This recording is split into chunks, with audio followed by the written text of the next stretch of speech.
Hi, Marina. Hi, Marina. She's always in a blue shirt. What? You're always in a blue shirt, darling. Always. You know what? It's just for you, Connor. I did it I'm just in for my you. flow. I know you do, darling. So, Marina, do you know everyone who's here? So, welcome first to the Uncut. We've joined you in with a call with Theo, who's also one of the contestants from The Traitors. So, he's also on the call. Theo, this is Marina from Rise and Fall, Season 1. Hi, I think you're fab, by the way. I think you're all fab. I've watched The Traitors. I actually can't believe you're all here. I'm a bit starstruck. Yeah, there's Kieran. Okay, so I'll let everybody introduce themselves. So, Kieran, take the mic, my friend. Marina, how are you? Me? Yeah, I'm great. I'm doing fab. How are you doing? I'm good. I saw your little party the other night. You had a catch up. You all went out somewhere for something to eat, didn't you? I saw that on social we media. did. And I had a spray tan. It was the first ever spray tan. I thought it looked quite good, to be honest. Did it look good the next day? Spray tan. You know what? It actually did. You know, this is a week on, and you know, still looking. You've got a good glow. Yeah, I like your style. Nice. Thank you. Hi, Marina. Hi. We've connected on Instagram, so Yeah. we've been messaging and whatever. It's lovely to meet you. Yeah, lovely to meet you too. I've missed you. I've missed you too, Ramona. I know, I haven't seen you since our night out after the show. Mental night. It was hilarious. Proper mental. I can see you haven't stopped partying, love. I'm like, No, I don't gone stop back partying. to business. You know, I'm 18 for a reason, and it's to be on this world to party for a bit. Absolutely. So how's things been, man, since you've been at the show? What's happening? What's Marina's life looking like?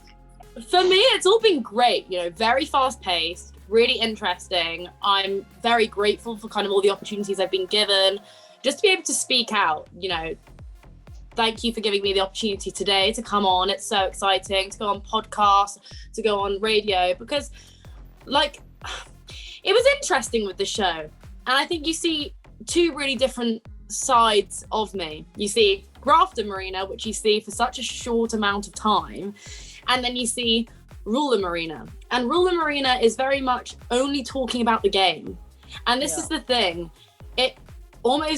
I feel like my personality was completely detached when on the recordings, when you see me up in the penthouse. I loved it. I loved being a ruler. But, you know, I'm really grateful that I'm now getting these kind of opportunities for people to kind of see that I'm not this robot and I'm actually got a human behind me. Good energy about you as well coming on straight away. You can pick up that vibe. You've got a real good aura. So love that. Love that happy side of people. We don't like miserable bastards, do we? So I regret one thing, not ruling with you, Marina. We would have shut down that penthouse. I can tell you that, girl. Yeah, I know. You know what? It was. Yeah, when I came up, people said that you and I had like a lot of similarities. Yeah. So I think we would have caused a storm though. Would have. We have to do a retake, or maybe do The Traitors. I know. In a Big Brother cast, and it's the cross between the Traitors cast and the Rise and Fall cast. Imagine. With lots of alcohol this time. Yes. Oh, I know. Let's talk about alcohol. So, Marina. in the mixer. So I met Marina in the mixer. It's the only time I ever met her and got to know her. And I literally, when you go in, you're allowed to like get a glass of champagne, and then you get to talk. Then you get to talk to people. I walk in. I swear to God, I'm probably not even midway. I probably came quite on early stages. I see Marina. She's already necked like 10 glasses. She's like, "Hi guys, I'm Marina." And I'm like, "Who is this girl?" She wasn't even looking at me. She was looking at the corner of her eyes. Marina had drunk that much alcohol. When I came in, they gave me appetizer and I was livid. I was there with this appetizer, like, great. And Marina was like, "Oh yeah, I think I've drunk it all." Can I say, Joanna had a fair share. Joanna had her fair share of Yeah, you and Joanna was slaughtered. And Joanna. Yeah. Was this on the show? Our mixer, when we entered, I entered 15th out of 16th. Like, no one even knew I was there. We're quite jealous because we was allowed 2 drinks that was it, wasn't it? Like, they should have let us get really pissed one night. Well, we were never allowed to get pissed in the penthouse. We got like one bottle of champagne between the rulers. Hold on, Yeah. let's make this clear. It was 0 alcohol for us. No, throughout the there whole was thing. no. We got alcohol there. But we got what? Okay, for me, come on, I'm a club owner. For me, that's like a drop. Poor Sniffing the Marina. glasses in ours. We would literally have that wine where I was sipping the wine and literally guzzling it and then sniffing the glass like. Joanna used to go nuts. She used to be like, "This is not acceptable. I need another glass of champagne." She would go off. It was a shock to the system, wasn't it? Being drip fed like the 2 drinks when you need it the most. Yeah. It's probably good for us that we didn't have drinks. You're there. You're doing what you're doing all day, and you know. For me, I thought, oh, what's one glass of champagne gonna do? That's why sometimes I should have done a Cheryl. Cheryl didn't drink the whole time. She did I not didn't drink the whole either. time. Oh yeah, I you didn't didn't. drink. You didn't touch, did you? Yeah. I had no drink for 3 weeks. No. Why? Why is that? Why? Because I just felt that I'm a bit like Kieran. What's the point in having one glass and then them saying no more? Okay. Pointless. Yeah. Was True. the food nice on the Traitors? So like Very breakfast good. in the morning, was it pretty much the same as Rise and Fall, like croissants and stuff? Yeah. It's a bit Continental. overwhelming, like when you'd walk in and be like, "Jesus!" Like I think there was one day they gave us like cherry tarts, and I thought for breakfast, this is like an afternoon tea. Oh. See, I was quite smart with breakfast because we had toast and we had like cheese and ham. I'd make a cheese toast. I'd get my little toast, butter it, then put some ham in, put some cheese in, then put another toast and just squeeze it together and eat it. And Did you ever just feel? stuff in my face. Did you ever feel because of what was going on each day? Did you ever feel like you didn't eat as much? When the Yes. roast dinner was in front of me, I had a little bit of chicken, and I'm quite a big person. I love my Yeah. food. But I swear I lost nearly 2 stone in that whole Yeah. experience, and that weren't just due to the broth. I do, No, but it's just the playing emotion. anxiety playing a big Yeah. part of my weight loss. Anytime it was before an elimination, even the one where I was immune, I actually really struggled to eat. It was just too much in my system. Like I was just so many nerves and everything. I couldn't eat. Another time I was pissed on the show. I got trolleyed. Was when I went up to lobby to become a ruler. Oh my gosh, me and you drank so much champagne, and she is that drunk. She's holding this tray of caviar, going, "No, I really love caviar." Connor and I go up together. He says, I'm not gonna drink. He goes, I need to be in the right mindset to lobby. And bear in mind, all we've had is this broth. So we've got really nothing in our system to absorb the booze. Anyway, I go and I get pulled aside for these chats. I go, okay, absolutely fine, but I need a plate of food and a glass of champagne with me at all times. So I had this bottle of champagne. I got to the end of my lobbying phase and I was speaking to Rashika and I don't even know what I was saying. I was blabbing away. They liked it. There was a lot of alcohol that night because in the end I drank because I took Cheryl's out of her hand, downed it. I think me and you were just like carnage going up there to lobby. We didn't know what we were doing. We were the first 2 people to ever lobby in that show. We didn't know what to do, did we?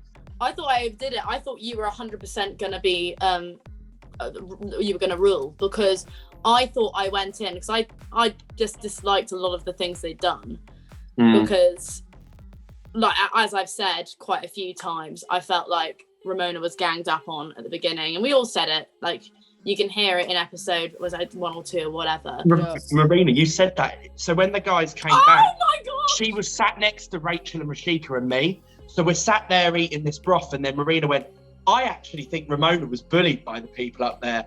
And Rachel turned around and went, "By who?" And she forgot that everyone else was there. And Rachel and her, she went, "Shush, Marina, shush." And then Rashika and Rachel like, "God." But then you did it again at the final and went, "Oh, poor Ramona, she got bullied the first time." And they went, "Marina, you're doing it again." And I was like, well, that's awkward. They were like, who do you think bullied her? And I go, well, that's awkward. It wasn't so much, but I don't know what it was. I think the They word ganged bullying up on came. you. Yeah, like they ganged up on me. And at the end of the day, if you're not as strong at the point that you're supposed to be, there's no need to gang up on someone who's making the fucking right decisions. Just support 100%. it, support the direction and go with it because it's benefiting you at the end of the day. And it's benefiting, all the grafters. Tables, to be fair, because everybody on the round table, you was ganged up on to the point where Aaron, bless him, had an Aaron attack. Oh gosh. Panic attack. So completely understand we all understand what it's like because it could be the littlest of things, and people will be like, right, yeah, it's definitely fair because she said this. I think I went for it at one point, but it was absolutely wild. Would you rather be a grafter or a ruler? A ruler. I thought you'd smash both, to be fair. I think you'd have grafted and then worked your way. I think you would have been all right. Yeah. I've always said this with traitors, I would have liked to start as a faithful and then we get recruited. So same as Rise and Fall, start as a grafter and then work my way up. Definitely. Yeah. You look good in the ruler's outfits. Thank you. I really want one of them capes, so much so that I bought a green one from Amazon, but it's not the same. We all need a night out. We on the do. studio. We do. Marina, you were one of the ones that sort of created quite a lot of money. The food challenge, you pushed everybody to go to that 15K, and I could tell some of your peers were not happy with you, but you made that right decision. Yeah. You know that shift when they had to eat all that food, and I know they were throwing up. Connor was gagging right the way through it. God, it was awful. At the end of the day, you were the one that pushed for them to make 15K in one round, and I don't know if you got the credit that you deserved. That's what I want to say. How did you feel about that?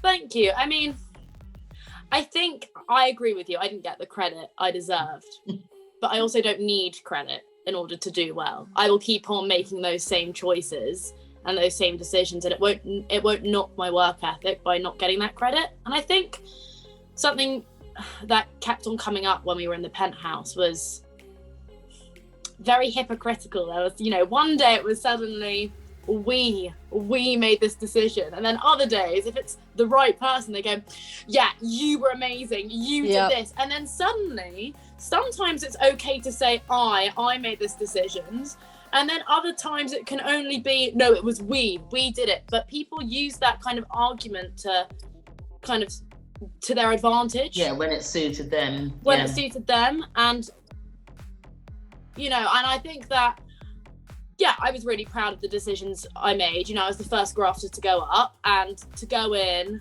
with that much confidence and just to say, I'm listening to you. And I did listen. I took into account everyone's ideas. And I said, okay, you brought me up for this reason. And I'm voicing up what the grafters have told me. And they've told me that they want to be pushed if they can. We know that they can do it, they'd rather go through that pain and do the extra shift. And I knew that was something they could do. So that's why I pushed them. But I agree, I didn't get the credit I deserved, but I'm not someone who needs it. So it wasn't something that really affected me. To be honest, I think anyone who did really, really well didn't get credit. You need to understand that, because if the credit is given, that means you've done that job. And it was always the narrative of we. People were flying that around because, even at the end when we get to the finals, people are like, yeah, we made this, we made that. But no, you didn't. You didn't contribute to that. You didn't contribute to this. Let's be very honest here. But people are also too scared to vocalize what they've actually contributed throughout the show, because it is mind-blowing. Some of them who've just sat there and rode the journey to the top, even though they got eliminated during that journey. Some of them made it quite to the end. I'm so godsmacked that some people who've literally contributed nada, and the decisions they did make were actually wrong, and they were still sitting there. And that again reflects, Marina, not in good people who are making the right decisions getting recognized. It's because alliances and friendship came in place, and people were supporting that more than the role of a ruler overall in the Red Room. So I want to defend you on Marina, is you took so much backlash about the 5 plates, and you see it on TV, it got aired. I always had your back. We did say at that first time we got the reward, because people didn't like certain things, did they? Sophie didn't like the olives, and the olives were being passed around, and then people were leaving a lot of their trays. So for you to be penalised, you don't want to give the full amount of the rewards, I think you made the right decision, because you were only there for one reward. But it seemed like for 3-4 days, still when Matt casted his vote against you, he still brought that up. And I think we're both victim of the minute someone finds out one little thing, they want you gone, you're gone. So with you, yours was the plates. When it came to me, it was the indecisive decision between you and Matt. And I think that's what Rise and Fall was all about. What can we vote people on? Right, Cheryl's impulsive, Ramona's too cutthroat, Marina didn't give the plates, Connor was indecisive. So true. Jack Which has got nothing was to a do flip-flopper, about being you a know. leader. Yeah. Exactly. Greg James kept asking that question. Well, guys, remember, it's not who needs or wants this money, number one, and it's not about what's happening in that penthouse. Who is the strongest leader here today and who is the weakest? And never was that focused. I don't think it was ever focused on, not even till the end. And it is what it is, right? Interesting, isn't it? Very interesting. Yeah. I think there are only so many times you can defend yourself. Yeah. And this is the thing, like when I was eliminated, I think the examples that came up were examples I've already defended myself on, not only in that red room previously, but throughout my day-to-day life in that penthouse. And I can only bring up the same sentences, give the same answers, and it gets to a point where it's just not that strong. And that's basically what happened to me in that red room. He you know, Matt brought up examples and that he's already presented to me and I've already explained to him. And when you respond with the same answers, it's just not that effective, you know? And I think, as you said, Ramona, it's really easy to stay basically in that game if you're not outspoken. It's really easy to be on the back seat. And there are people who do, they just stay on for the ride the whole time. And they're just the nice one. They're just the one that provides the support. And in an ideal world, of course, we would give all the grafters all the rewards we can. You know, of course, in an ideal world, we would get the whole money and do all the work shifts, and it won't be disgusting or painful, or the work shifts would be nice. Yeah. But the fact is, as rulers, to create a balance and make that right decision, and someone has to make those not nice decisions or voice the fact that maybe it could be 5 plates instead of all the plates as a reward. And you're going to come across as the bitch for saying it, even though that's just what a balanced discussion is. It's not me or someone being a dictator just by giving a different perspective. And actually, I think when you're in a group of rulers, different perspectives should be cherished. A good leader will look at everybody's strengths, because we've all got strengths and we've all got weaknesses. Now, a good leader should have been able to identify everybody's strengths, and that didn't come across clearly on the show at all, not from the penthouse. I think it did more down in the basement, but not upstairs. Me and Marina and James were very good at who works well together, and that's why, you know, I put Jeff with Moses. Do you remember me saying, like, Jeff needs a lot of support in a physical challenge? Moses as a personal trainer, it's only fair to put Jeff, who's a little bit weaker than the others physically, with someone that is physically strong. Same with, I paired Joanna with Sophie because Sophie is a difficult person to work with. She will not mind me saying that. I've said that to her face. She's very temper tantrumy, you know, and Joanna knows how to work with that. And I think it was down to how we paired people and their strengths and weaknesses. Yeah, James was also very mathematical, and that's the thing. And he did. And the thing is, him and Matt came out with kind of the same ideas,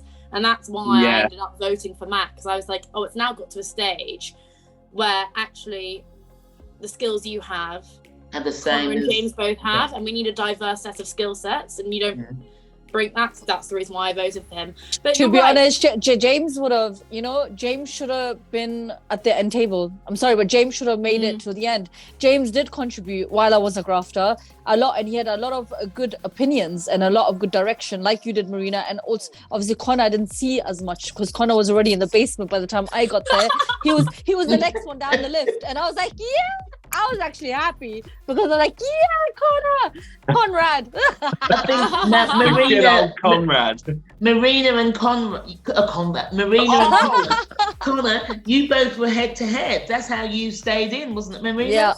You stayed in because you two were head to head. That's the thing, and I could have brought Jeff up with me, and it would have been easy, you know, not in a mean way, but it would have been easy for me to kind of have been chosen compared to him, because he was not likable at that stage. You know, he didn't, you know what, he got more and more convincing as the game got on.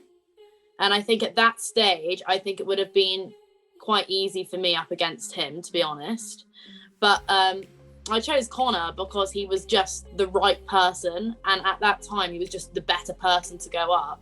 Yeah. And I'm so pleased that I chose Connor, because we did have a plan to bring, you know, you and James up first. And you know what, it was so good to get for us two to go up, because then when we were talking about who we want to come up next, I could be like, well, Connor was so good. Connor was so good when he came up for this. So it was a great way to bring you up. I mean, ultimately, you're my downfall. But I think my biggest worry was Ramona, because of our plan. It was kind of a bit of a breath of fresh air when Ramona got eliminated, because I think I said to a lot of people down there, she would have been the one that would have caught out what our plans were, and she wouldn't have been quiet about it. So the minute Ramona was gone, I knew Rachel, I said down there, didn't I? Rachel, I'll get on the side. Rashika will be on my side. It won't take long to get Cheryl. Yeah, but all of this, what you're saying, would have never happened. You would have never got Rashika, Rachel, all of these people on your side, because they weren't playing it to play it with the right people. They were playing it to play with the people that they want, right? Yeah. So you have to understand, their group would have been Rashika, Rachel, Moses, Sam. So they would have had their own lineup. Yeah. Maybe, I don't know, they would have kept, Jeff. They would have kept Jeff, because Moses and Jeff's relationship. So this is what would have ended up. And Sophie. These six would have been the people that would have been left if you thought actually clearly, you, me, Marina, Eddie, Isaac, Cheryl. Isaac wasn't there at that point. Isaac wasn't there. Yeah, I mean, just in general, I'm just saying, I'm pulling up players right now. If that was like the final hit list, would have been amazing. The ruling, the amount of money we would have made in a short amount of time. But I think you got it wrong. I would have never, I liked you from the second you walked in with your little colourful shirt and the mixer. We just didn't get to talk. That's the problem. We didn't get to talk. And Marina thought I was a wild one. I thought you were a wild one. I actually thought she's 18, she's young, she's hip. She's going to be fucking amazing to work with, because she'll see me as a mentor. And then I can also learn a little bit about, how these young minds work. And it would have been a good combination. It was never going to be something that wouldn't have worked, if that makes sense. Yeah, no, 100% agreed. What would you like to do now, Marina? If you had a choice, what would be your next steps? Where do you go from here? What would you love to do? The next step, it's difficult to work out kind of what's the right path. I'm always someone that takes every opportunity that comes. I hate, saying like no to something, because the biggest regrets I think people have in life are people not taking an opportunity rather than taking one and learning from it. Yeah. So, but the goal, I mean, let's say 10 years time, I'd love to be a TV presenter. I mean, I love people. I love like being on This Morning, a TV presenter on This Morning, and interviewing people. And I love that. That would be the dream. Very rewarding, isn't it? Yeah. Yeah. Because what were you studying, Marina? Because you said you dropped out of studying. Yeah, I was studying drama at Leeds University. Wow. Why did you leave drama? I did modern drama and communication. I loved it. I loved it too, but I was very much, I was thinking like there's so much I want to do now, and I think I knew that I wanted to perform. I knew, and I think when I first went in, I was unsure on what kind of, I mean, I've always loved performing, but I was very open to doing other aspects. And I think I was like, okay, what am I going to do after this degree? Apply to drama school, try and get on screen. And I said, okay, but I can do that now. Yeah, you're right. I think one thing I regret also, well, I don't regret it. I'm too old for this crap. I'm 34 now. But had I gone back like 14 years or 15, 16 years, I would have never gone to university. I would have gone actually to a drama school, because in drama school, when you do your at uni, when I did my dissertation and I got a first in my degree, I smashed the shit out of it. I learned how to direct, I learned how to perform, I learned how to screenwrite, and all of this you learn, which is amazing. But in a drama school, you do the same. And when you get to perform, you don't perform in front of your students and your fellow colleagues or your teachers. You get to perform in front of casting agents and people and directors and theatrical production companies. And this is why drama school, not drama in university, drama school is much better to go. And I think you should definitely do that now. Unless you're already agent up, then you're sorted, because an agent will bring you that work that you want. But definitely good decision. I don't see that as a dropout. I see that as a very fucking smart decision, Marina. So, you already know what you want, and just make sure you go to that drama school, or make sure you have that right agent to be successful in that stream. And I think you'll definitely get there